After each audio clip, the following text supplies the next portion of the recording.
그러므로 형제들아, 우리가 예수의 피를 힘입어 성소에 들어갈 담력을 얻었나니 참 마음과 온전한 믿음으로 하나님께 나아가자. 아멘.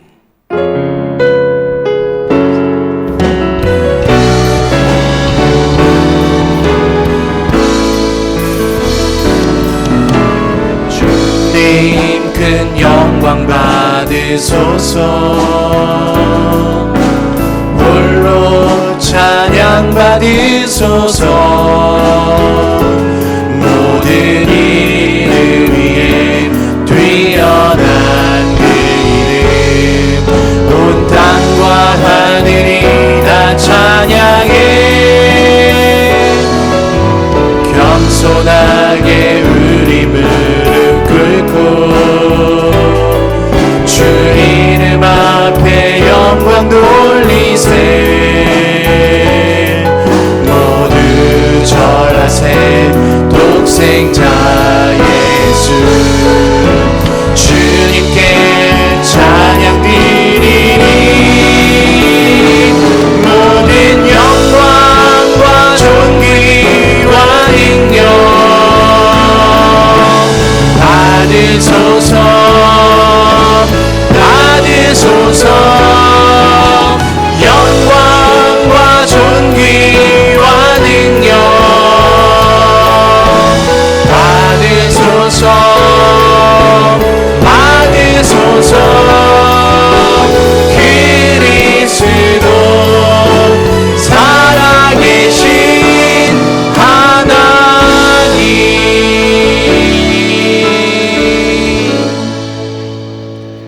전능하사 천지를 만드신 하나님 아버지를 내가 믿사오며 그 외아들 우리 주 예수 그리스도를 믿사오니 이는 성령으로 잉태하사 동정녀 마리아에게 나시고 본디오 빌라도에게 고난을 받으사 십자가에 못 박혀 죽으시고 장사한 지 사흘 만에 죽은 자 가운데서 다시 살아나시며 하늘에 오르사 전능하신 하나님 우편에 앉아 계시다가 저리로서 산 자와 죽은 자를 심판하러 오시리라.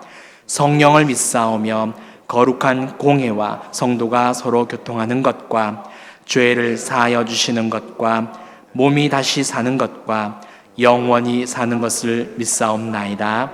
아멘.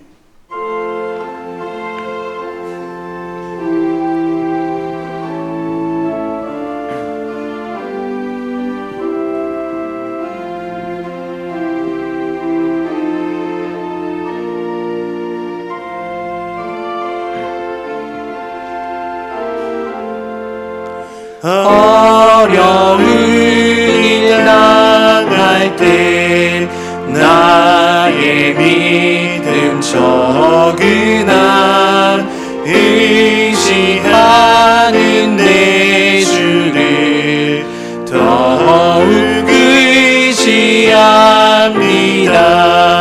세월 지나갈수록 의지할 것뿐일세. 무슨 일을 당해도 예수 의지합니다. 성령께서 내 마음 밝히 비춰주시니 인도하심 따라서 주만 의지합니다. 세월 지나갈수록 의지할 것뿐일세.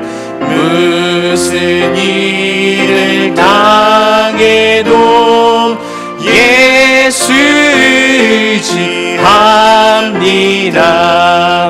밝을 때나 노래와 어두울 때의 기도로 위태할 때 도움을 주께 간구합니다.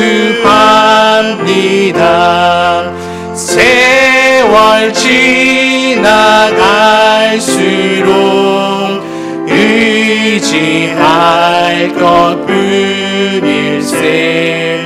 무슨 일을 당해도 예수 의지합니다.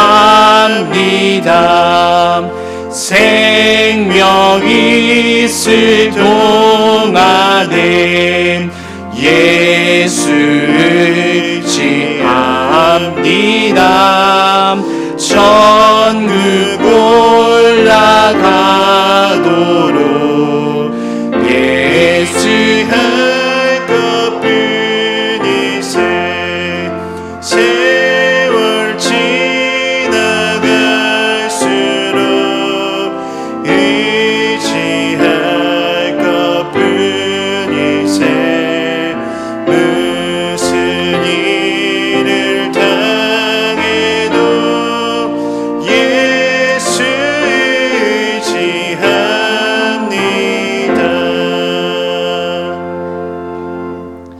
참으로 감사하신 하나님 아버지, 주님께서 이 세상을 평안과 감사가 넘치는 아름다운 세상으로 주셨습니다. 서로 사랑하라 라고 말씀하셨습니다. 나보다는 남을 먼저 배려하고 내 것보다는 남의 것을 먼저 챙겨주는 아가페적 사랑을 이야기합니다.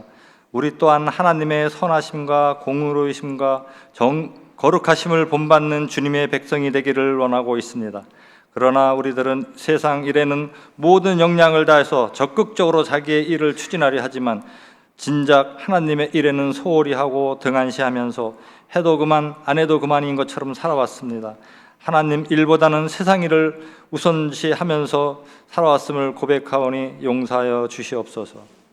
오랜 시간 코로나19 바이러스가 유행하면서 세계의 교류가 통제되고 우리나라, 우리 교회, 우리 가족 위주로 생각하게 되고 우리만 코로나19에 안 걸리고 잘 먹고 잘 살면 된다는 이기적인 생각이 팽배하고 있습니다.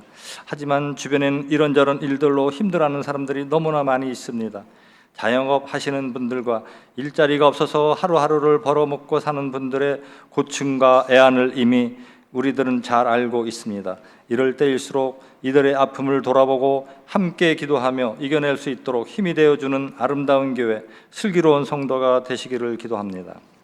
우리가 하나님의 말씀을 지식적으로 아는 것보다 하나님의 말씀으로 무장되어 그 가르침을 실천하고 일상적인 생활에서 하나님의 사랑이 묻어나와 주변 사람들에게 본이 되며 그들의 삶에 선한 영향을 끼치는 진정한 하나님의 성도가 되시기를 기도합니다. 하나님 아버지, 이 세상에서 코로나19가 하루속히 물러나게 하여 주시옵소서. 어려움에 처한 백성들을 위로하여 주시고 일상적인 생활로 돌아오게 하여 주시옵소서. 사랑과 은혜교회와 각 가정에도 코로나19가 발붙이지 못하게 하여 주시옵소서. 하나님 아버지, 그럼에도 불구하고 우리의 영성을 다시 한번 돌아보는 시간이 되게 하여 주시옵소서. 성경 공부와 기도와 찬양으로 우리들의 영성이 회복되고 더욱 성숙한 성도로 거듭나게 하여 주시옵소서. 위기가 기회되게 하여 주시옵소서. 사랑과 하나교회는 주일 예배 2부와 3부를 현장 예배와 영상 예배로 병행하고 있습니다. 어느 곳에서 예배를 드리든지 집중해서 예배를 드리시고 은혜 받으시기를 기도드립니다. 장마와 무더위가 오락가락하면서 우리들을 힘들고 지치게 합니다. 모든 성도들의 건강 허락하여 주시고 심령이 상한 성도들과 병마와 싸우는 성도들과 물질적으로 어려운 성도들을 기억하여 주시고 축복하여 주시옵소서. 말씀 전하시는 담임 목사님께 성령을 부어주사 힘을 주시고 이 말씀을 듣는 성도들의 성령이 회복되고 위로받아 힘찬 한 주를 보내시기를 기원합니다. 코로나19 방역을 위해 애쓰시는 교육자와 위원장들과 수고하시는 모든 분들을 기억하여 축복하여 주시고 이 모든 말씀 예수 그리스도의 이름으로 감사하며 기도드리옵나이다. 아멘.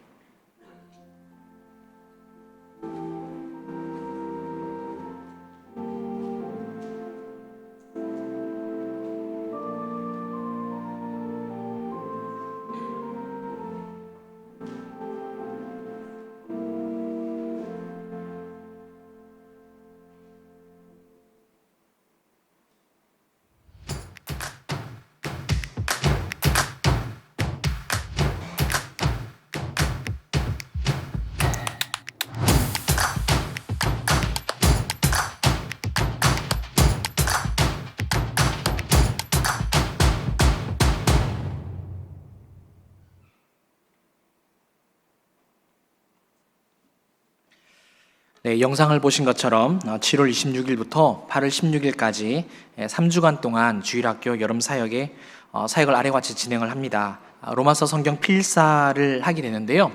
우리 작년 성도님들도 함께 참여하실 수 있습니다. 8월 16일까지 로마서를 필사하신 다음에 교회로 제출을 하시면 저희가 준비한 선물을 드리려고 합니다. 그래서 우리 성도님들도 은혜의 기회로 삼으시고 함께 로마서를 필사하는 시간이 되셨으면 좋겠습니다. 교회 소식을 알려드립니다. 주보 일면을 봐주시길 바랍니다. 새로 오신 성도님을 환영합니다. 등록이나 안내를 원하시는 분은 예배당 입구에 있는 새가족실을 방문하시면 친절하게 안내해드리겠습니다. 지난 주일에 열렸던 정기 열린 당회에서 아래의 내용이 결의되었습니다.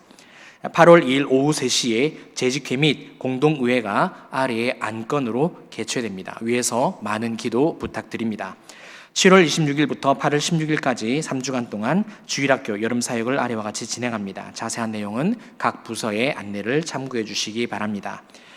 기도하는 엄마들 MIP 프로그램을 다시 시작합니다. 코로나19 상황을 고려하여서 비대면 방식으로 진행을 합니다. 자세한 내용은 카카오톡 채널에서 가입하시면 확인하실 수 있습니다. 나눔위원회에서 코로나19 희망 나눔 행사를 진행합니다. 코로나19로 인하여서 어려움을 겪거나 혹은 어려움을 겪고 있는 성도님들을 아시는 분들은 사랑 나눔함을 통하여서 알려주시기를 바랍니다. 예배당 입구에 나가시면 저쪽에 예배당 입구에 함을 준비해 놓았습니다. 신청자와 또 대상자의 정보는 비밀을 원칙으로 하니까 꼭 기억해 주시고요. 혹시 교회를 못 오시거나 가정에서 영상으로 예배를 드리시는 분들이 분명히 계실 겁니다. 그분들 가운데서 또 마음의 감동이 있으신 분들은 주보에 기록되어 있는 우리 나눔위원장이신 전승복 집사님 연락처도 기록되어 있습니다.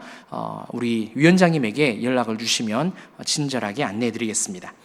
코로나19 관련 안내, 주일 예배 실시간 영상 안내, 냉방 및 공조 안내, 온라인 헌금 관련 안내, 기타 광고는 주보를 참고해 주시기 바랍니다. 하나님께 드린 예물 봉헌하겠습니다.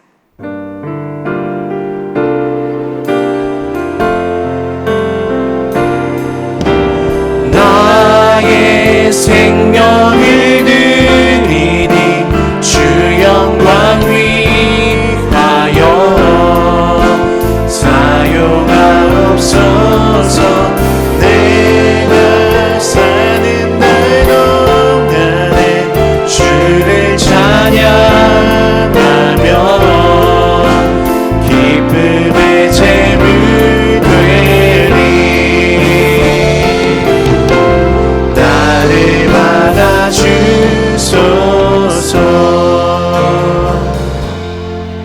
나와 내 백성이 무엇이기에 이처럼 즐거운 마음으로 들림이 있었나이까.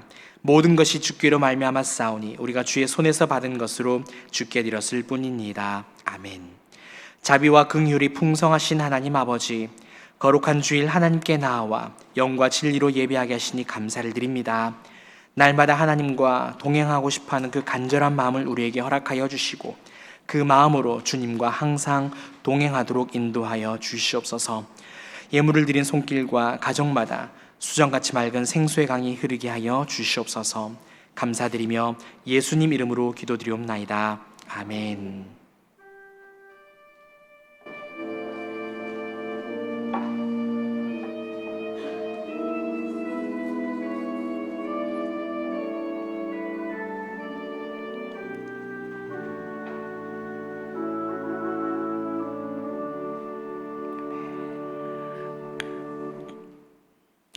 오늘 우리에게 주시는 말씀은 요한복음 4장 43절부터 54절까지 말씀입니다. 요한복음 4장 43절부터 54절입니다. 신약성경 148쪽입니다. 한 절씩 교독하시고 마지막 절은 함께 합독하겠습니다. 이틀이 지남에 예수께서 거기를 떠나 갈릴리로 가시며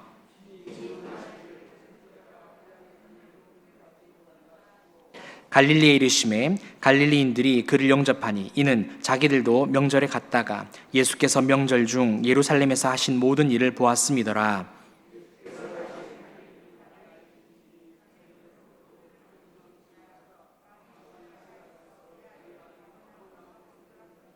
그가 예수께서 유대로부터 갈릴리로 오셨다는 것을 듣고 가서 청하되 내려오셔서 내 아들의 병을 고쳐주소서 하니 그가 거의 죽게 되었습니다.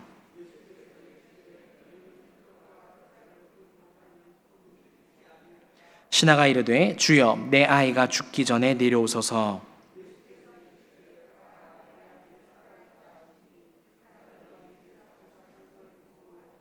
내려가는 길에서 그 종들이 오다가 만나서 아이가 살아있다 하거늘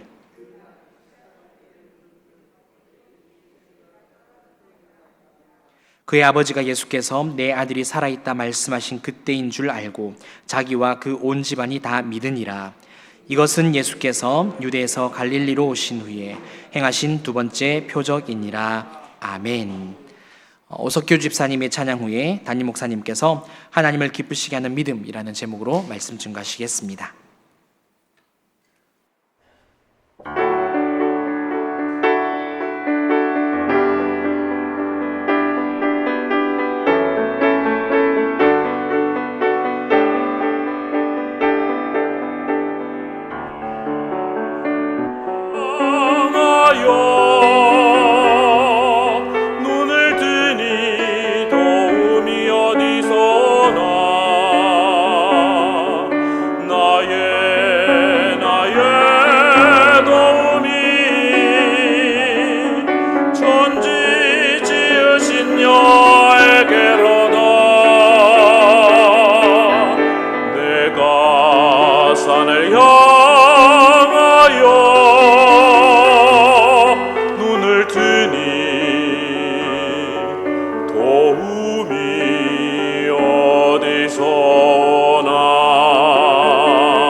우리 주 여호와가 너를 넘어지지 않게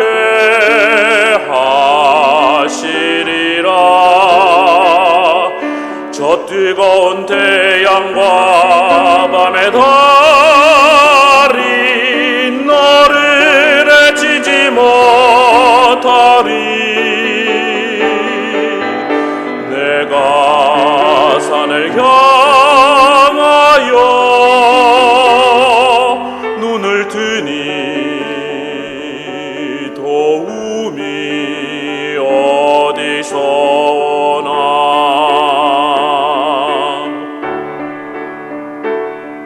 주 너를 지켜주시리라. 너의 모든 생을 주 너를 지켜주시리라. 너의 모든 생을 주는 너의 출입을 지금부터 영원까지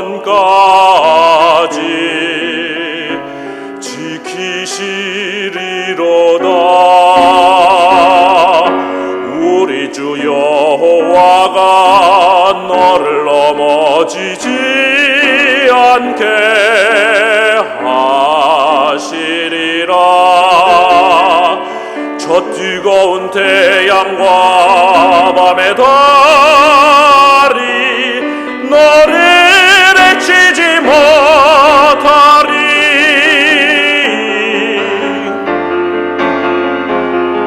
내가 산을 향하여 눈을 뜨니 도움이 어디서 나. 나의 도움이 천지 지으신 여에게로다. 내가 산을 향하여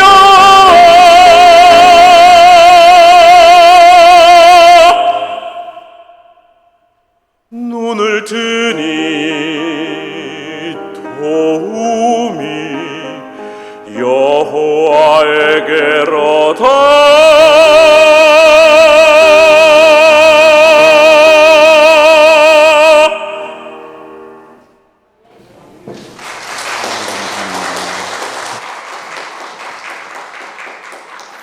오늘도 귀한 찬양을 해주신 오석규 집사님께 진심으로 감사드립니다. 비가 오는 중에도 이렇게 예배에 와주신 모든 성도님들에게 진심으로 감사드립니다. 오늘 주보에 광고 나간 것처럼 특별히 우리 코로나19 나눔 행사에 많은 관심을 가져주시고요. 우리 주변에 우리 성도님 중에 어려운 분이 계시면 적극적으로 추천을 해서 작은 도움이지만 함께 나눌 수 있는 그런 사역을 할 수 있도록 도와주셨으면 감사하겠습니다. 시간 우리 믿음의 고백을 하나님께 드림으로 말씀 앞에 나가도록 하겠습니다. 하나님 나를 사랑하신다. 하나님은 내 인생에 크고 비밀한 계획 가지고 계신다. 하나님은 오늘도 나와 동행하셔서 그 계획 이루어 주신다. 아멘. 그렇게 될 줄 믿습니다. 아멘. 성경에서 신앙의 본질로 삼고 있는 것은 하나님에 대한 믿음입니다. 하나님께서 우리에게 근본적으로 믿음을 요구하신다는 사실은 성경의 첫 장에 태초에 하나님이 천지를 창조하시니라 이렇게 기록된 사실만 보아도 알 수 있습니다. 하나님은 자기의 존재에 대해서 설명하지도 않으셨을 뿐만 아니라 도무지 우리의 상식으로는 이해가 되지 않는 6일간의 천지 창조 이야기를 성경의 첫 책에다가 그리고 또 첫 장에다 기록해 놓으신 것입니다. 우리 이성과 경험으로 판단을 했을 때 어떻게 이 복잡한 온 우주와 지구가 단 6일 만에 만들어질 수 있겠습니까? 그러하기 때문에 하나님께서 저와 여러분들이 우선적으로 믿음을 요구하시는 것입니다. 우리가 하나님의 살아계심과 그분의 전능하심을 믿는다면 상식적으로는 하나님의 창조 이야기가 다 설명되지 않을지라도 이것 때문에 갈등할 이유가 없기 때문입니다. 전능하신 하나님이 계시기 때문에 우리가 할 수 없는 일을 하나님은 하실 수 있어야 하기 때문입니다. 문제는 우리가 믿음의 책인 성경을 읽으면서도 자꾸만 믿음이 아닌 상식으로 이해를 하려고 하기 때문에 문제가 벌어진다는 것입니다. 우리 주변에는 심지어 교회를 다니면서도 성경에 기록된 기적에 대해서 부정하려고 하는 분들을 적지 않게 만나게 됩니다. 흔히 이런 시도를 하는 이들을 신학적으로 자유주의자들이라고 부릅니다. 이런 분들은 성경의 모든 기록을 상식의 수준에서 다시금 다 재해석하려고 합니다. 가장 대표적인 시도들 중에 하나가 있다면 이스라엘이 홍해를 건넌 사건을 새롭게 해석하는 것입니다. 이들은 이스라엘을 건넜던 홍해를 바다라고 생각하는 것이 아니라 홍해 바다와 연결된 작은 얕은 개울이었을 거라고 그렇게 주장을 합니다. 그래야 상식적으로 건넜다는 게 이해가 된다는 것입니다.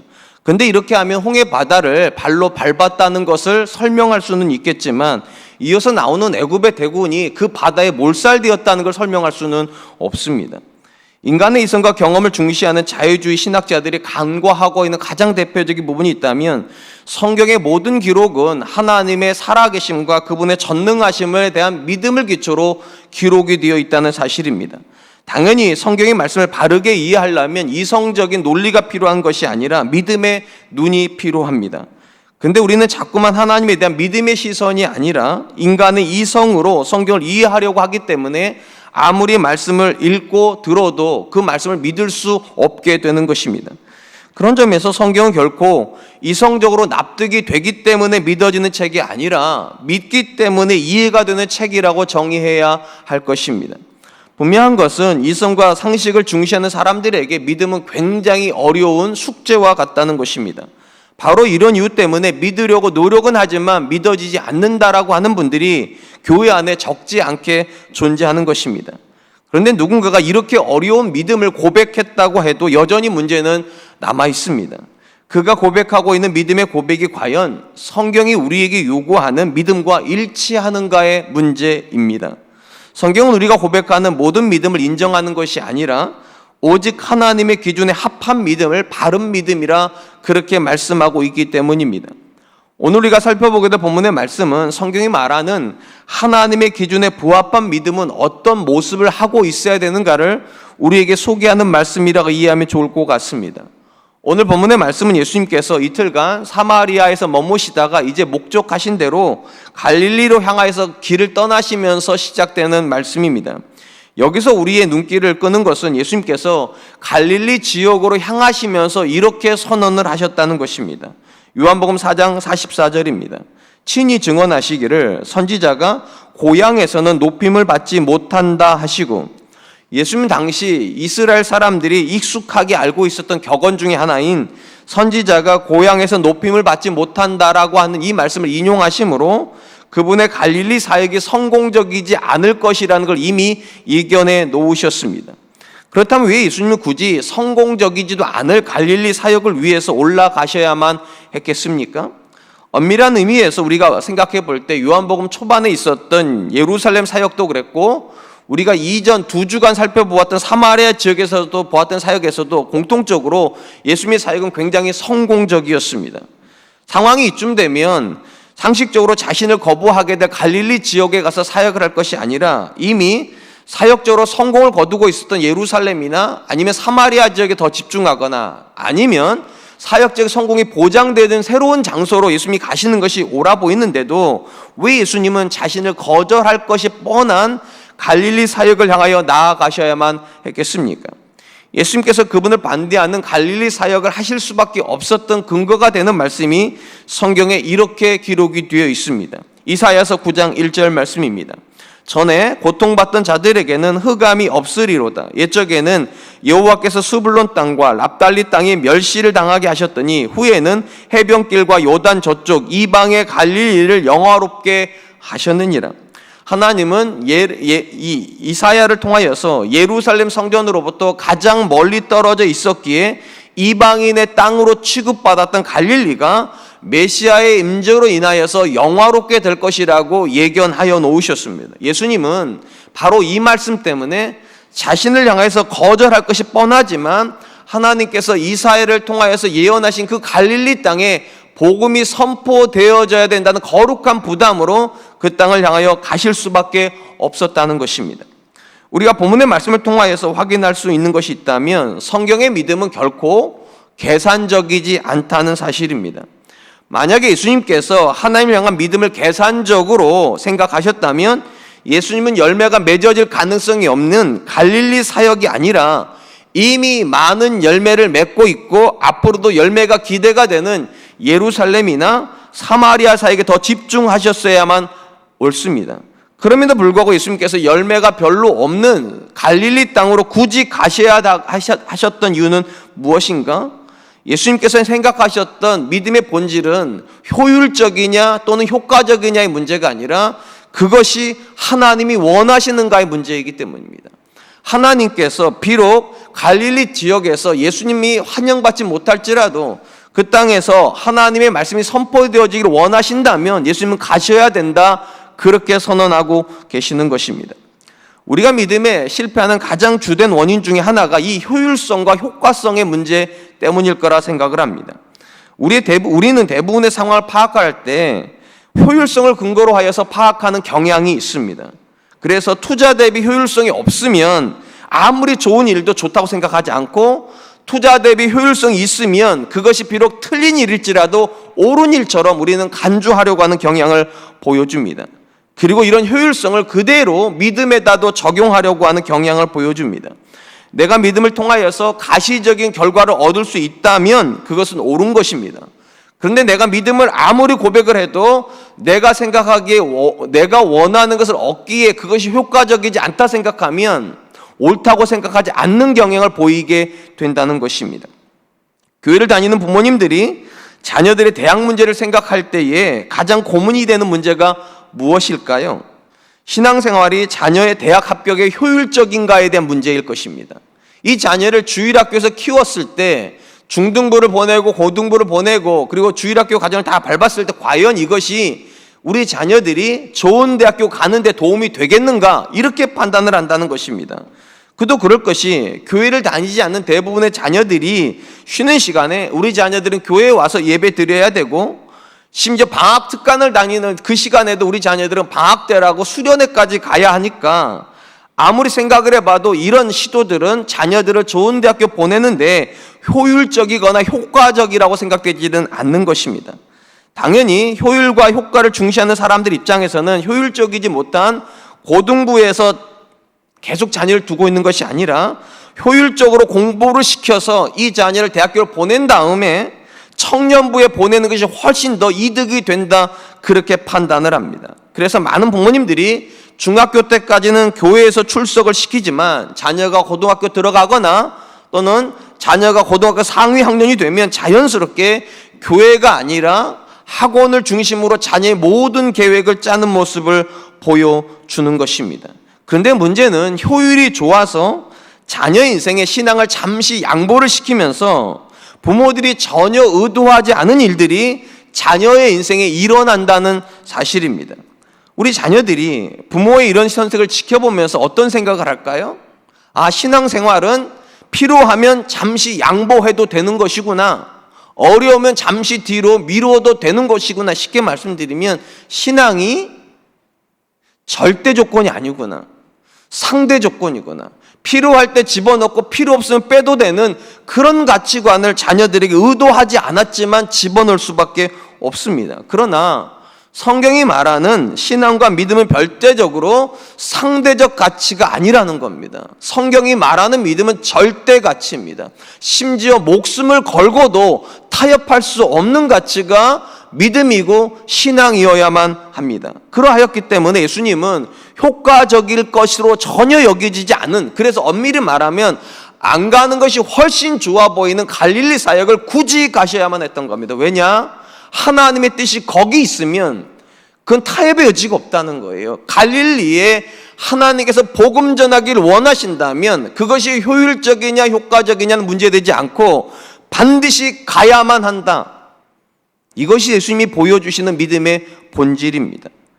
이런 모습은 가정뿐만 아니라 오늘날 우리 교회 안에서도 너무 쉽게 발견하게 됩니다. 많은 한국 교회들이 언제부터인가 주일학교와 청년부 사역에 대해서 불편한 시선을 가지고 있다는 것을 어렵지 않게 보게 됩니다. 왜 그럴까요 도대체? 주일학교와 청년부 사역에 대해서 왜 교회들이 그렇게 불편해할까? 가장 간단히 말하면 이 두 사역이 굉장히 많은 재정을 요구하기 때문입니다. 많은 재정이 소요가 됩니다. 그런데 이거보다 더 큰 문제가 되는 것은 재정은 많이 투여가 되는데 헌금은 가장 적게 하는 집단이 방금 말씀드린 이 주일학교와 청년부들이기 때문입니다. 상황이 이러다 보니까 재정적으로 교회가 조금만 어려워지면 어디를 가장 먼저 줄이는가? 한국교회가 주일학교 사역과 청년부 사역을 가장 먼저 줄입니다. 왜냐하면 효과적이지 않기 때문입니다. 재정이 투여가 돼서 나와야 효과적인데 투여는 되는데 나오는 게 너무 조금 나온다는 거예요. 그러니까 재정이 줄면 제일 먼저 그쪽을 줄이고, 재정이 아무리 줄어도 절대로 안 줄이는 영역이 하나가 있습니다. 그게 본당을 꾸미거나 장년들의 사역을 지원하는 부분에서는 재정을 거의 줄이지 않습니다. 왜 안 줄입니까? 이거는 들어가면 헌금으로 나오게, 죄송해요 표현해가지고요. 경제 논리상 들어간 만큼 나오는 가장 대표적인 사역이 장년 사역입니다. 그러다 보니까 효율과 효과를 따지게 놓고 보면 교회에서 가장 먼저 잘라야 되는 사역은 주일학교 사역, 청년부 사역이고, 교회가 끝까지 붙잡고 가야 되는 사역은 장년 사역이 될 수밖에 없는 것입니다. 지금 제가 이걸 지원해서 이야기 드리는 게 아니에요. 제 친구 중에 한 명이 청년부 사역을 하는데 담임 목사님께서 부르시더니 그러더라는 거예요. 내년도 경기가 어려울 것 같으니까 청년부 사역 지원을 50%로 줄이겠다고. 사역은 똑같지 않은데 돈은 50%밖에 안 준다는 거예요. 제가 그 이야기를 듣고 생각한 것이 있어요. 이러면 교회와 사회가 뭐가 다르냐는 거예요. 들어가는 만큼 못 거두니까 내가 이 사역 안 하겠다고 말하면 이게 사역입니까? 아니면 사업입니까? 한번 생각해 보시기 바랍니다. 한마디로 모든 것을 결정하는 것이 효율적인 것이 돼버리면 그곳은 더 이상 믿음이 지배하는 영적인 공간이 될 수 없습니다. 왜 그렇습니까? 한번 곰곰이 생각해 보면 이렇습니다. 하나님께서 이미 믿음을 고백하고 있고 거의 끝까지 흔들릴 가능성이 없는 장년들에게 더 많은 투자를 원하시겠습니까? 아니면 매 순간 매 상황에서 믿음이 흔들릴 가능성이 있는 우리 자녀들과 청년들이 더 믿음 안에 서기 위해서 더 많은 투자하기를 원하시겠습니까? 저는 당연히 후자일 거라고 믿습니다. 이미 믿음을 가지고 있는 장년들이 조금 더 양보를 하고 믿음이 없는 우리 자녀들에게 믿음이 들어갈 수 있도록 그들에게 재정을 주는 것이 저는 효율적이지 않을지는 몰라도 그것이 훨씬 믿음에 가깝다, 그렇게 믿습니다. 근데 안타깝게도 언제부턴가 교회도 역시 말씀을 가리키기는 하고 말씀을 이야기하긴 하는데 하나님의 뜻이 어디 있는가를 묻는 것이 아니라 무엇이 더 교회에게 유익한가, 무엇이 더 재정적으로 유익한가, 이걸 묻는다는 거죠. 다시 말씀드리겠습니다. 믿음은 무엇이 더 유익한가를 묻는 게 아닙니다. 믿음은 무엇이 하나님의 뜻인가를 묻는 것입니다. 그래서 손해가 나도 유익이 없어도 하나님이 기뻐하면 올라가는 거예요. 예수님께서 자기를 반대할 게 뻔한데도 갈릴리로 올라가실 수밖에 없는 이유, 그것을 하나님이 기뻐하시기 때문에. 사랑하는 성도 여러분, 믿음을 내가 원하는 것을 더 효율적으로 얻는 과정이라고 생각하지 마십시오. 내가 하나님을 믿으니까 잘 되겠지, 이거는 효율성에 대한 고백이에요. 오히려 성경이 말하는 믿음은 내가 원하는 결과를 얻는 과정이 아니라, 심지어 하나님의, 내가 하고 있는 그 일 때문에 내가 손해를 볼지라도 내 인생에서 하나님이 기뻐하시는 일을 하려고 하는 의지라고 생각해야 됩니다. 믿음은 의지입니다. 효율성을 쫓아가는 의지가 아니라 하나님을 기쁘시게 하는 그 일을 하겠다라고 하는 의지, 그게 믿음입니다. 아무리 생각해 보아도 저는 우리가 지금 고백하고 있는 이 믿음이 바른 믿음인지 잘 모르겠습니다. 언제부턴가 저도 제 인생에 대해 생각하는 게 다 그래, 효율성이에요. 어떻게 하는 게 내게 더 도움이 될까? 어떻게 하는 게 내 자녀에게 더 유익할까? 이거를 묻지, 하나님이 나한테 무엇을 원하실까? 하나님께서 내 자녀에게 무엇을 원하실까? 이거를 묻는 것이 언제부턴가 우리에게 굉장히 낯선 일이 되어버렸다는 사실을 경험하게 됩니다. 그런 점에서 자녀의 문제를 결정할 때도 마찬가지고요, 여러분들이 섬기는 교회의 부서 일을 결정할 때도 가장 먼저 물어야 될 질문은 이게 효율적인가? 이게 효과적인가? 그게 되면 안 됩니다. 언제나 우리가 우선적으로 물어야 될 질문은 무엇이 하나님의 뜻일까? 우리가 무엇을 하여야 하나님이 기뻐하실까? 그런 점에서 저는 효율성이 극대화되는 세상에서 자녀를 키우는 것이 아니라 비효율적인 고등부에서, 주일학교에서 자녀를 키우신 우리 부모님들에게 진심으로 감사드립니다. 또한 효율적이지 않은 사역을 위해서 헌신해 주신 우리 주일학교 모든 선생님들에게도 진심으로 감사드립니다. 이런 부모님들이 계시고 이런 선생님들이 계시기 때문에 아직까지 우리 자녀들이 믿음의 끈을 놓지 않을 수 있기 때문이고, 저는 교회가 존재하는 가장 중요한 이유가 믿음을 물려주기 위함이라고 믿는다면, 지금 이 일을 하고 있는 부모님들, 지금 이 일을 하고 있는 주일학교 선생님들은 참 위대한 분들이십니다. 바라기는 우리 사랑과 은혜교회 안에서 이 비효율적인 사역이 계속되었으면 좋겠습니다. 자녀들을 주일학교 안에서 키우는 이 일들이요, 그 자녀들을 위해서 말씀을 가르치는 이 주일학교가 저는 계속되었으면 정말로 좋겠습니다. 당연히 이번 여름에 주일학교에서 하는 사역에 여러분들이 관심 가져주셔야 됩니다. 그래야 우리 자녀들에게 신앙이 절대 가치라는 것을 배울 수 있을 것이기 때문입니다. 두 번째로 이 본문에서 우리가 주목하려고 하는 것은 예수님께서 갈릴리에서 높임을 받지 못한다고 말씀하셨음에도 불구하고 이상하게 현상적으로는 예수님의 말씀이 틀린 것처럼 보여진다는 것입니다. 오늘 본문 말씀 45절입니다. 갈릴리에 이르심에 갈릴리인들이 그를 영접하니 이는 자기들도 명절에 갔다가 예수께서 명절 중 예루살렘에 사신 모든 일을 보았음이더라. 우리 성경에 영접했다라고 기록된 이 단어를 대부분의 성경들은 어떻게 번역을 하는가? 환영했다, 이렇게 번역을 하고 있습니다. 그러니까 현상적으로 보면 예수님께서 환영받지 못한다는 식으로 말씀하셨는데, 지금 예수님은 예루살렘에 가서 환영을 받고 계시고 심지어 이들은 예수님에게 열광을 하고 있기 때문에 조금 있으면 이들이 예수님을 지극히 높여줄 것처럼 보입니다. 그러면 예수님의 기대가 틀린 겁니까? 예수님이 생각했던 것처럼 인자가 자기 고향에서는 높임을 받지 못한다, 인정받지 못한다고 그랬는데, 안타깝게도 예수님 생각이 틀려가지고 예수님은 갈릴리에서 인정을 받으시는 겁니까? 사실은 그렇지가 않습니다. 예수님께서 갈릴리에서 높임을 받지 못한다는 말은 그들에게 환영을 받지 못한다는 뜻이 아니라 예수님께서 그곳에서 하고 싶어하는 일들이 일어나지 않을 거라는 걸 예견하신 겁니다. 그들은 예수님에게 관심은 보여줍니다. 그런데 그들이 보여주는 관심은 예수님의 관심과 다릅니다. 예수님의 유일한 관심은 그들이 예수님을 믿는 것인데, 그들은 예수님을 믿기 위해서 관심을 보여주는 것이 아니라 예수님 안에 있는 무언가를 얻고 싶어서, 본문에 보면 이적이라고 되어 있어요. 그들은 예수님께서 예루살렘에서 행하셨던 그 이적을 자기들 가운데서 해주기를 원해서 예수님을 받아들였다는 겁니다. 그리고 그것이 예수님이 기대하시는 일은 아니라는 것입니다. 이는 바로 이어지는 왕의 신하의 아들을 고쳐주는 문제에서 굉장히 명확하게 드러나게 됩니다. 예수님께서 갈릴리로 돌아오셔서 사람들에게 환대를 받고 있을 때에 왕의 신하라고 하는 무명의 사람이 예수님에게 나옵니다. 그리고 자기 아이가 이제 곧 죽게 되었으니까 빨리 자신이랑 같이 가셔서 아이의 머리 위에 안수해 달라고 요청을 합니다. 이 상황에서 예수님께서 자기에게 온 이 왕의 신하를 향해서 말씀하신 것이 아니라 그 모든 상황을 지켜보고 있는 사람들에게 이렇게 말씀하십니다. 요한복음 4장 48절, 예수께서 이르시되 너희는 표적과 기사를 보지 못하면 도무지 믿지 아니하리라. 예수님 당시 갈릴리 사람들이 엄청난 환대를 해줌에도 불구하고 그들을 향해서 예수님께서 불신의 시선을 보여주면서 뭐라고 말씀하시는가? 너희가 이적과 기적을 보지 못하면 도무지 믿지 않을 것이다. 이렇게 단정적으로 이야기를 하십니다. 우리가 이 말씀에서 분명히 확인할 수 있는 것이 하나가 있습니다. 우리가 예수님에게 보여드리는 관심이 믿음은 아니라는 것입니다. 우리 중에도 이런 분들이 있어요. 우리 하나님께서 내 자녀를 좋은 대학교 보내주실 겁니다.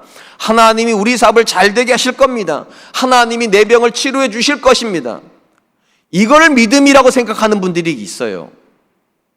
물론 이게 믿음이 아닌 건 아닙니다만 이게 믿음의 본질은 아닙니다. 왜냐하면 관심이 이루어져 가지고 다행히 믿음을 고백하면 좋겠는데 내가 원하는 그 일이 안 일어났을 때도 과연 그 믿음을 지탱할 수 있을까 놓고 보면 대부분의 경우는 관심에 머물러 있는 사람은요, 자기가 원하는 일이 이루어지지 않으면 믿음도 함께 떨어져 버립니다. 그래서 관심은 믿음이 아닙니다. 이 본문에서 예수님께서 왜 인자가 자기가 그곳에 가셔가지고 갈릴리에서 환영을 받지 못한다고 말하는가? 그들에게 관심을 못 받기 때문이 아닙니다. 관심은 받습니다. 그런데 그들이 믿음을 고백하지는 않을 거라는 거예요. 자기들이 원하지 않는 일이 일어났을 때 과연 믿음을 고백할 수 있는가? 그들이 원하는 걸 예수님 주지 않았을 때 과연 그들이 믿음을 고백할 수 있는가? 예수님 말씀 무엇입니까? 표적과 기사를 내가 너에게 주지 않으면 너희는 안 믿을 거라는 거예요. 관심은 갖지만 믿지는 않을 것이다. 우리가 이 사람들을 조금 관대하게 보면 이렇게 생각할 수 있어요. 분명히 갈릴리 사람들은 믿을 준비가 되어 있는 사람들인 것 같아요. 적어도 그들이 원하는 것을 예수님이 주신다면. 이 자리에 계신 분들도요, 제가 관대하게 놓고 보면 믿음이 생길 가능성이 굉장히 많은 분들이십니다. 일부 예배까지 이 자리에 오셨으니까 믿음이 생길 가능성이 굉장하고 심지어 믿음이 성장할 가능성도 굉장합니다. 조건적이죠, 대부분이요. 하나님이 내가 원하는 것을 주신다면. 그리고 안타깝게도 예수님은 그런 믿음을 믿음이라 부르지 않으시는 겁니다. 오히려 이런 사람들 향해서 예수님께서 탄식하다는 것이 무엇인가? 그런 믿음은 바른 믿음이 아니다. 조건적이고 계산적이고 내가 원하는 것을 얻은 조건 하에서 믿음을 고백한다면 그건 믿음일 수 없다. 이렇게 말씀하고 계시는 것입니다. 그렇다면 여러분, 이적을 통하여서 또는 내가 원하는 것을 얻음으로 믿음을 얻는 것이 아니라면 성도가 온전한 믿음에 도달할 수 있는 근거는 무엇입니까? 사실 이미 요한복음 안에서요, 예수님께서요, 온전한 믿음의 모습을 보여주셨다는 사실을 기억하십니까? 도대체 언제 예수님이 온전한 믿음의 모습을 보여주셨는가? 바로 직전 사건입니다. 요한복음 4장에 나와 있었던 수가성 여인과 그녀로 인해서 온 성이 믿음을 고백했던 이 사마리아 사역이 무엇이 한 사람을 바른 믿음으로 인도하는가를 보여준 대표적인 사건입니다. 한번 생각해 보시기 바랍니다. 예수님께서 사마리아 여인과 사마리아 사람들을 믿음으로 인도하기 위해서 그들 가운데 베풀어 주신 이적이 하나라도 기억나시는 게 있습니까? 그들 중에서 환자가 나았습니까? 그들 중에 죽은 사람이 일어났습니까? 그들 중에서 나병 환자가 치유되었습니까? 아니면 그들 중에서 물이 포도주가 되는 그런 기적이 일어났습니까? 놀랍게도요, 사마리아 사역에서는 단 하나의 이적도 없었습니다.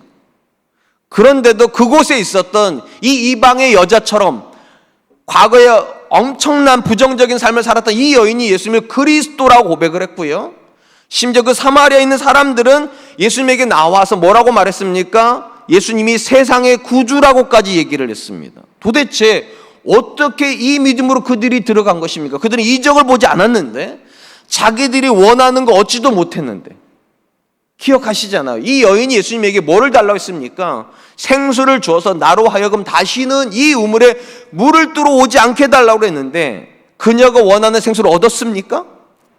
그래서 그녀가 예수님께 그리스도라고 말했습니까? 아닙니다. 그녀는 아무것도 못 얻었습니다. 예수님 때문에. 또 사마리아 사람들이 그들의 손에 무언가가 주어졌기 때문에 예수님을 향하여서 당신은 세상의 구주라고 말한 게 아닙니다. 여인도 그랬고 그 마을 사람들도 그렇고 얻은 건 딱 하나밖에 없습니다. 예수님의 말씀밖에 들은 게 없습니다. 그런데 놀랍게도 그 말씀이 그들 안에 들어가자 그것이 믿음이 되어서 여인은 이렇게 말했다니까요. 당신이 그리스도라고. 거기에 있었던 마을 사람들은 다 똑같이 말했다니까요. 이가 세상의 구주시라고. 로마서에 보면 바울 사도가 한 사람이 예수님을 향하여서 믿음을 고백하는 가장 본질적인 출처에 대해서 이렇게 고백하는 모습을 보게 됩니다. 로마서 10장 17절입니다. 그러므로 믿음은 들음에서 나며 들음은 그리스도의 말씀으로 말미암음이니라. 여러분, 왜 믿음이 기적에서 나오는 게 아니라 들음에서 나오는 걸까요? 우리 생각에는 기적을 보면 더 믿음이 확 살 것 같고 내가 원하는 것을 얻으면 없던 믿음도 생길 것 같은데, 왜? 내가 너의 손에 기적을 줄 테니까, 내가 너한테 이적을 베풀어 줄 테니까 믿어라, 이렇게 말씀하시는 것이 아니라 왜 믿음은 들음에서 나와야만 하는 것입니까? 우리가 이 문제를 이해하려고 그러면은요, 기적이 과연 믿음에 도움을 주는가를 생각해 볼 필요가 있어요. 우리가 원하는 것을 얻으면 그것이 믿음에 도움이 되는가? 이 부분을 가장 쉽게 설명해 줄 수 있는 부분은요, 이런 질문입니다. 인류 역사에서 가장 기적을 많이 경험한 사람이 누구일까? 여러분이 아는 바로 그들입니다. 출애굽한 세대들입니다. 인류 역사에서 이들처럼 기적을 많이 경험한 이들이 없습니다. 그들은 열재앙을 보았습니다. 그리고 홍해가 갈라지는 것도 보았고, 만나와 메추라기도 먹었고, 심지어 마라의 쓴물이 단물이 되는 것도 보았고, 아말렉과의 싸움에서 모세가 손을 들면 이스라엘을 이기는 기적과 같은 일들을 다 경험했습니다. 그런데 이 상상도 할 수 없는 이 모든 기적을 굉장히 짧은 시간에 집약적으로 경험했던 이들이 시내산에 도착해서 얼마 지나지 않고 했던 일들이 무엇입니까? 우상을 만드는 일이었습니다. 금송아지 우상을 만들었습니다. 왜 금송아지 우상을 만들었습니까? 지금 당장 내가 원하는, 우리가 원하는 가나안 땅에 가고 싶었어요. 쉽게 말하면 기적을 경험해서 믿음을 가지는 사람들은 어느 믿음에 도달하는가? 내가 원하는 걸 얻는 믿음에 도달한다는 겁니다. 계속적으로 내가 원하는 것만 요구합니다, 하나님께. 하나님, 이번에는 내 자녀가 대학교 갔네요. 감사합니다. 다음번에는 결혼하게 해주세요. 결혼이 되면 하나님 감사합니다. 다음번에는 아파트 당첨되게 해주세요. 죄송해요, 이렇게 말해서. 계속적으로 기적이 출발점이 되는 사람은요, 하나님이 원하시는 믿음에 도달하는 게 아니라 내가 원하는 것만 계속 말하는 믿음을 고백하는 사람입니다. 하나님, 이거 되게 해주세요. 아유 감사합니다. 이것도 되게, 아유 감사합니다. 이것도 되게, 아유 감사합니다. 이것도 되게 해주세요. 그러다가 한 번이라도 이게 꼬이면 이게 아닌가벼 해버립니다. 왜냐하면 더 이상 하나님이 나한테 효율적이지 않으시니까요. 그래서 믿음을 통하여서, 이적을 통하여서 믿음에 도달하려고 하는 사람들은 반드시 실패한다는 걸 보여주는 역사가 이스라엘의 역사예요. 그리고 오히려 하나님께서 요구하시는 것은 무엇이냐? 들음으로 믿음에 도달해야 된다는 거예요. 말씀을 들음으로. 왜 그렇습니까? 말씀을 자꾸만 듣다 보면 어떤 생각을 하게 되는가? 하나님이 나한테 원하시는 게 있구나. 내가 하나님께 원하는 거 있기 이전에 하나님이 나한테 기대하시는 것이 있구나. 이게 말씀이에요, 사실은요. 그 신앙의 본질이 무엇인가? 제가 말씀드렸지 않습니까?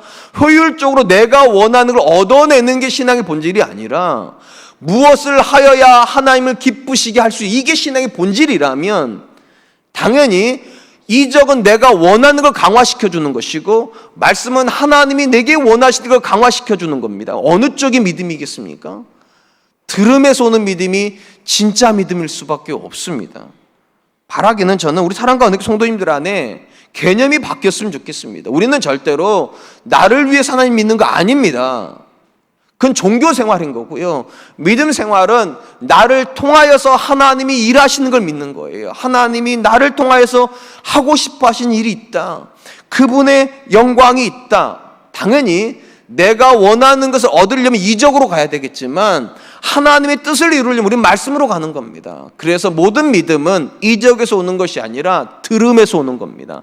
하나님의 말씀 앞에서 그분의 뜻이 무엇인가를 들은 사람이 결국 믿음에 도달하게 되는 것입니다. 사랑하는 성도 여러분, 혹시 우리 중에 하나님께서 이렇게만 해주신다면 내가 하나님 잘 믿을게요, 이렇게 조건을 달고 오늘 이 자리에 나와 계신 분이 계십니까? 여러분들이 초신자이기 때문에 그렇게 하셨다면 잘못된 건 아닐 겁니다. 누구나 다 처음에는 하나님께 조건을 달죠. 그런데 오랜 세월 동안 말씀을 듣고 있고 신앙의 훈련을 받고 있는데도 지금도 여전히 하나님께 조건을 걸고 계시다면 바른 믿음 아닙니다. 사실은 그건 믿음이라고 보기도 어렵습니다. 종교 생활일 수는 있어도 그건 믿음 아닙니다. 그럼 뭐가 믿음입니까? 내가 하나님께 아무런 조건을 걸지 않아도 이미 하나님은 내 인생에서 선한 일을 하고 계시며 하나님이 내 일을 하고 계시기에 나는 하나님의 일을 하고 싶습니다. 이게 근본적인 믿음의 고백입니다. 하나님이 내 일을 하고 계시기 때문에 나는 하나님의 일을 하고 싶습니다. 그렇기 때문에 내게 원하는 것은 내가 원하는 걸 얻는 기적이 아니라 하나님의 뜻이 내 인생에 일어나는 기적이에요. 우리 기적의 관념을 바꿔야 됩니다. 내가 원하는 것을 얻는 걸 기적으로 생각하지 마세요. 여러분의 인생에서 하나님의 뜻이 이루어지는 게 기적이에요. 여러분, 어떻게 우리 같은 죄인의 인생에서 선하신 하나님 뜻이 이루어질 수 있습니까? 이게 진짜 기적이에요.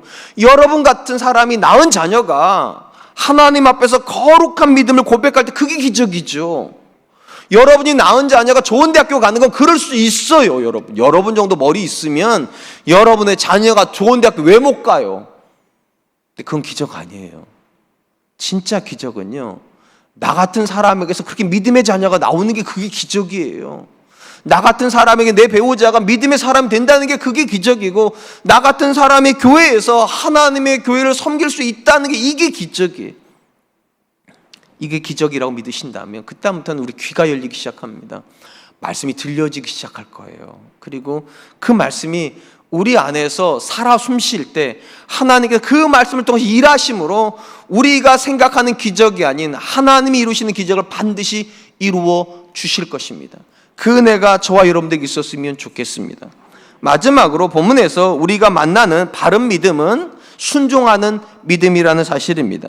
가버나움에서 예수님이 계시는 갈릴리 가나까지 왔던 이 왕의 신하는 마음이 굉장히 조급했을 것입니다. 왜냐하면 지금 시간이 굉장히 촉박해요. 뒤에 보니까 자녀의 열이 엄청 올라가고 있었던 것 같습니다. 그러니까 한시라도 빨리 예수님께서 가셔서 자기 자녀에게 안수를 해주셔야 열이 떨어지고 자녀가 살 것 같은데, 이 급박한 상황에서 예수님은 좀처럼 움직일 생각을 안 하십니다. 그리고 오히려 그 사람을 향해서 굉장히 놀라운 선언을 하십니다. 요한복음 4장 50절입니다. 예수께서 이르시되 가라, 내 아들이 살아있다 하시니 그 사람이 예수께서 하신 말씀을 믿고 가더니. 자, 일단 잘 보세요. 예수님께서 이 사람한테요, 뭔가 기적을 한번 보여준 다음에, 자 봐, 이게 이렇게 되는 거 봤지? 자, 저 병자가 낫는 거 봤지? 네 아들도 나을 거니까, 이렇게 한 게 아니에요. 이적은 하나도 없어요. 여기 어디에도요. 뭘 보여주신 게 아무것도 없어요. 그런데 뭐라고 말씀하시는가? 네 아이가 벌써 낳았다고. 이게 왜 놀랍습니까? 예수님은 지금 갈릴리 가나에 계시고요, 여기로부터 32km 정도 떨어진 곳이 가버나움입니다. 그러니까 거리적으로 말하면 32km가 떨어져 있는데, 육신적으로 가나에 있었던 이 예수님께서 마치 가버나움에 계신 것처럼 말을 하신단 말이에요. 거기를 어떻게 아세요? 거기 애가 낳았는지, 그 애가 누군지도 모르실 것 같은데, 상식적으로 집 주소도 모르실 것 같은데, 죄송한데 뭐 윈공 사진이 있어가지고 거리 비유를 하신 것도 아닌데, 죄송해요. 그런데도 마치 그곳에 계셔서 그곳의 상을 다 아신다는 듯이 뭐라고 말씀하시는가? 이미 낳았다고. 여러분 같으면 이걸 믿으실 수 있겠습니까? 지금 뭐 기적이라도 좀 보여주신 다음에 이거를 근거로 해서 믿으라고 그래도 잘 안 믿어질 것 같은데, 기적은 하나도 없어요. 이 이야기 속에요. 그냥 말씀만 있어요. 나았다. 더 놀라운 게 뭔지 아세요? 이 말을 듣고요, 예수님이 이 말씀을 듣고 이 왕의 신하가 보여주고 있는 태도가 굉장히 놀랍습니다. 그 사람이 예수께서 하신 말씀을 믿고 가더니, 자, 이 본문에서 요한 사도가요, 이 왕의 신하의 믿음을 설명하는 동사는 두 단어입니다. 첫 번째, 그는 믿었다. 뭐를 믿었다는 겁니까? 네 아들이 나았다는 사실을 믿었다는 거예요. 두 번째, 가더라. 어떻게 가더라? 예수님이 가라고 하시는 것처럼 가더라는 거예요. 그러니까 이 사람에게서는요, 놀랍게도 믿음과 행위의 연속성이 그대로 있습니다. 믿고 가더라. 그분이 말씀하신 대로 하더라. 이렇게 되어 있다는 거예요. 놀랍게도 이 사람이 가던 길에 자기를 찾아오는 종들을 만나게 됩니다. 그리고 종들이 이렇게 말해요. 아들이 살았다고? 왕의 신하가 물어봅니다. 아들의 몸에서 열이 떨어질 때가 언제냐? 자기에게 예수님께서 가라고 말씀하셨다라 정확하게 일치한다는 걸 알고 온 가족이 믿었다. 우리가 본문의 말씀을 살펴보면서 본문 안에는 굉장한 대비를 부르는 두 집단이 있음을 보게 됩니다. 한 집단은 기적을 보아야지만 믿겠다고 하는 갈릴리 사람들입니다. 또 한 집단 아니죠. 이 왕의 신하는 하나님의 말씀을 믿고 순종함으로 기적을 본 사람입니다. 분명한 것은 이 두 집단은 다 믿음과 관련이 있다는 겁니다. 갈릴리 사람들은 보아야 믿겠다고 말한 사람이에요. 보아야 믿겠다고. 놀랍게도 이 왕의 신하는 들어서 믿은 사람입니다. 어느 게 더 믿음에 도움이 될까? 사실은 보는 게 더 도움이 되죠. 그렇잖아요. 백문이불여일견 아닙니까? 그러니까 한 번이라도 기적을 보아야 더 믿음이 들어온다 생각을 하는데, 놀랍게도 이 본문에 나오는 백부장은 보아서 믿은 게 아니라 들어서 믿었습니다. 이게 성경의 난제예요, 사실은요. 왜 우리가 자꾸만 믿음에 실패하는가? 우리는 자꾸 보려고 하니까요. 내 자녀가 대학교 들어가는지 보려고 하고, 내 사업이 잘 되는지 보려고 하고, 내 병이 나았는지 보려고 하고, 내 일이 잘 되는지 보려고 하고. 근데 그렇게 믿음이 생기는 게 아니래요, 예수님께서요. 로마서도 뭐라고 말합니까? 보아서 믿음이 생기는 것이 아니라 믿음은 들음에서 나는 거라고. 들음에서. 왜 그렇습니까? 근본적으로 모든 기적은요, 하나님이 일으키시는 겁니다. 그럼 하나님은 어떻게 일을 하십니까? 어떻게? 그게 본질이에요. 하나님은 어떻게 일하시는가? 우리 안에 있는 말씀을 가지고 일하시는 거예요. 말씀이요. 말씀이 들어와야 그 말씀을 가지고 일을 하실 텐데, 말씀이 안 들어와 있는데 어떻게 일을 하세요, 하나님이? 그래서 엄밀히 말하면 이 본문에 나온 사람들은 다 기적을 원하는 사람들이 맞아요. 갈릴리 사람들도 기적을 원하고 이 왕의 신하도 기적을 원해요. 근데 누가 기적에 도달했는가? 기적을 보려고 고집한 사람은 도달하지 못했습니다. 근데 기적을 내려놓고 예수님의 말씀을 들었던 이 왕의 신하가 결국 기적의 현장에 서게 됩니다. 그런 점에서 본문에서 우리에게 분명히 제안하는 것은 이것입니다. 기독교는 기적을 믿습니다. 저는 지금도 기적을 믿습니다. 그러나 기독교는 기적을 목적으로 하지 않습니다. 이게 중요해요. 기적을 목적으로 하는 건 무당 종교예요. 무당 종교예요. 그건 기적이 목적이에요. 그럼 기독교의 목적은 무엇입니까? 하나님이 목적입니다. 그렇기 때문에 그분의 말씀을 먼저 들어야 되는 거예요. 하나님의 말씀을 먼저 들어야 돼요. 그리고 그 말씀을 가지고 하나님께서 일하실 것을 기대해야 돼요. 그리고 그 사람들이 만나는 최종 지점의 결론이 기적인 것입니다. 그러니까 기적은 시작점이 아니라 결론입니다.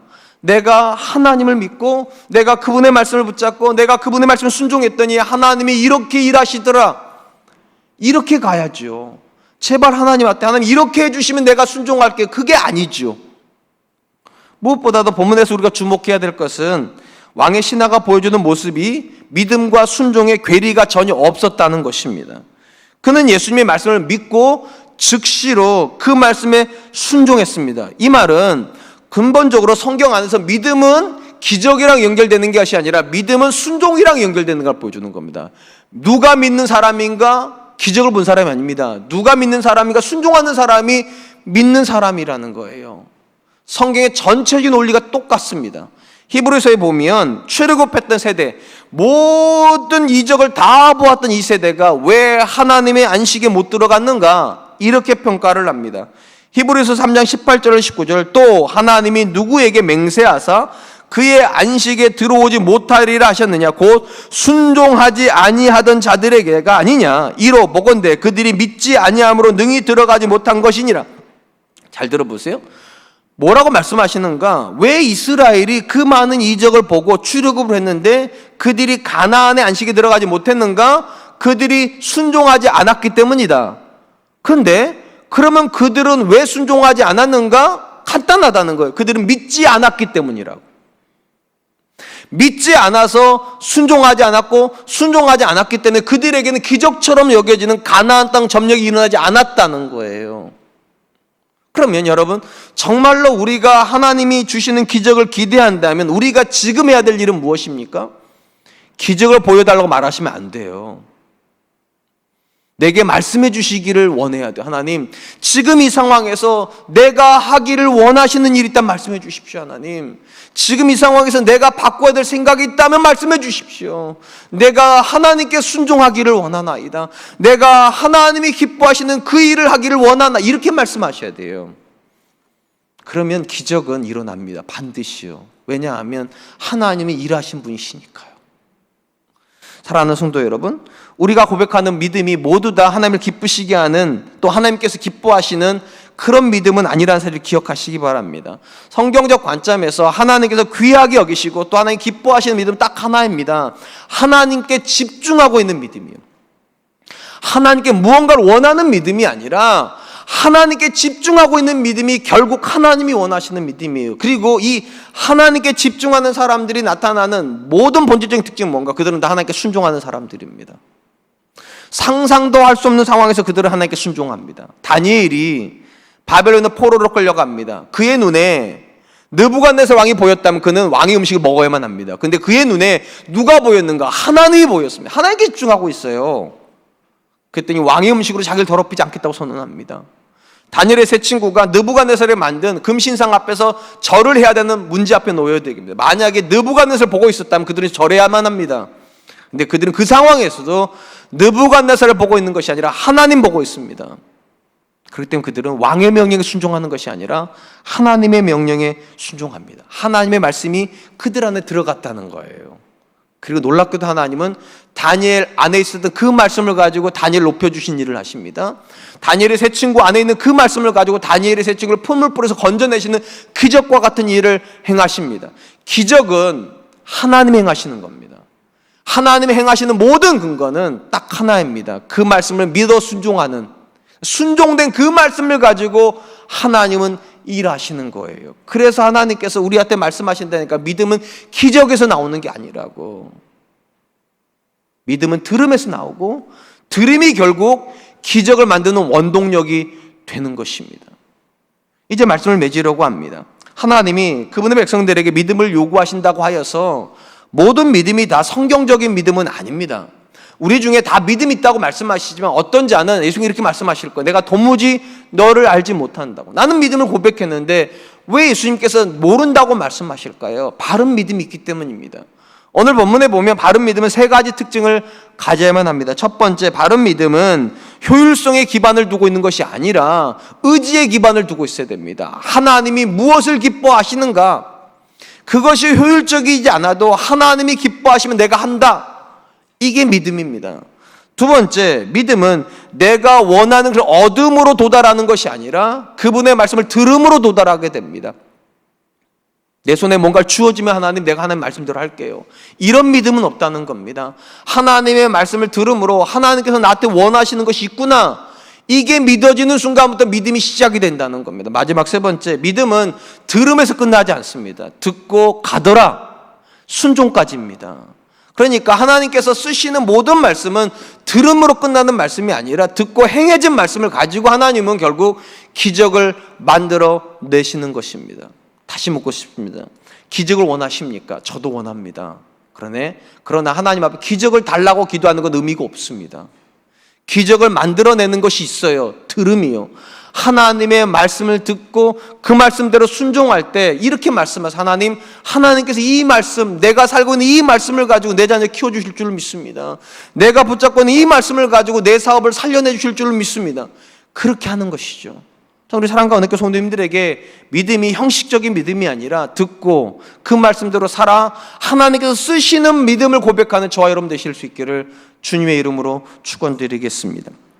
이제 우리 같이 한번 기도할 텐데 세 가지를 가지고 기도하겠습니다. 하나님, 효율성을 내려놓게 해주십시오.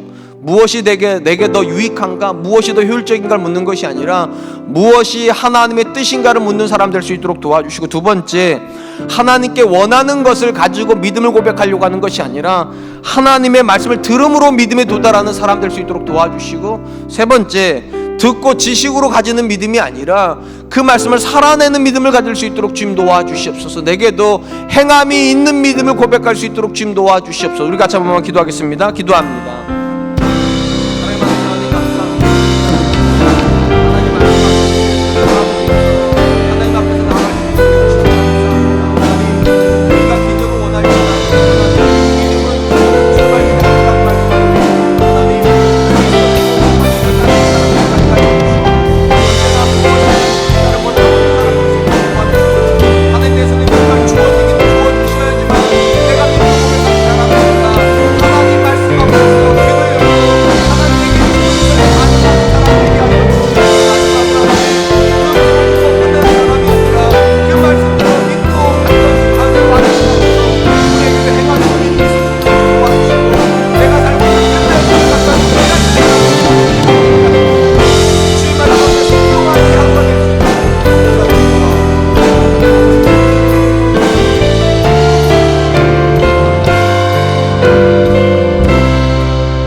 사랑이 많으신 하나님 감사합니다. 오늘도 예수님의 행적을 통하여서 우리가 고백해야 되는 바른 믿음의 고백이 무엇인지 듣게 하여 주시니 감사합니다.